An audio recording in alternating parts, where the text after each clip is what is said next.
Assalamualaikum warahmatullahi wabarakatuh.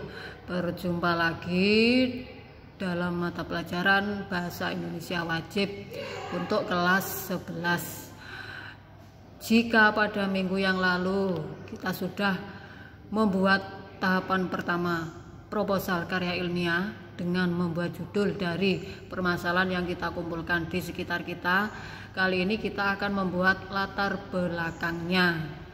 Latar belakangnya adalah berdasarkan judul tadi kita buat sebuah pertanyaan. Nah, pertanyaannya misalnya, mengapa permainan layang-layang memiliki dampak negatif dan dampak positif? Nah, jawabannya apa kira-kira? Misalnya jawabannya ada 1 atau 2 kalimat menurut Anda, atau 3 kalimat. Nah, dari 1, 2, 3 kalimat tadi susunlah menjadi paragraf-paragraf yang intinya berdasarkan 3 kalimat tersebut. Nah, paragraf-paragrafnya tadi adalah berdasarkan perkataan Anda yang mengacu pada yang Anda amati atau Anda observasi, serta mengambil rujukan dari buku maupun internet. Maka nanti kalau mengambil rujukan dari buku atau internet harus melihat pada daftar pustakanya. Nah, untuk daftar pustakanya kita akan pelajari nanti. Terus yang berikutnya, jika sudah membuat latar belakang, kita menuju pada rumusan masalah. Rumusan masalahnya adalah berdasarkan judul yang tadi. Misalnya rumusan masalah dari penelitian ini adalah 1. Apa sajakah dampak positif dari permainan layang-layang?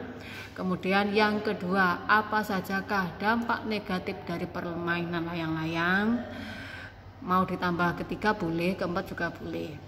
Terus yang berikutnya adalah tujuan. Nah, rumusan masalahnya ada 2, maka tujuannya harus ada 2. Misalnya, penelitian ini memiliki tujuan antara lain 1. Untuk mengetahui dampak negatif dari layang-layang, untuk mengetahui dampak positif dari layang-layang. Kemudian yang berikutnya, manfaatnya ini bisa untuk kita atau untuk orang lain. Misalnya manfaat penelitian untuk kita supaya berhati-hati saat bermain layang-layang. Untuk orang lain sebagai wawasan bahwa bermain layang-layang memiliki dampak negatif dan positif, sehingga saat bermain layang-layang kita harus berhati-hati misalnya. Kemudian definisi bagian berikutnya adalah definisi operasional. Misalnya definisi operasional di sini digunakan supaya nanti tidak terjadi salah persepsi. Misalnya dampak positif atau negatif. Positif itu yang bagaimana, negatif itu yang bagaimana, itu dijelaskan. Nah, tahap berikutnya untuk bab 2 kita lanjut pada pertemuan berikutnya. Saya akhiri.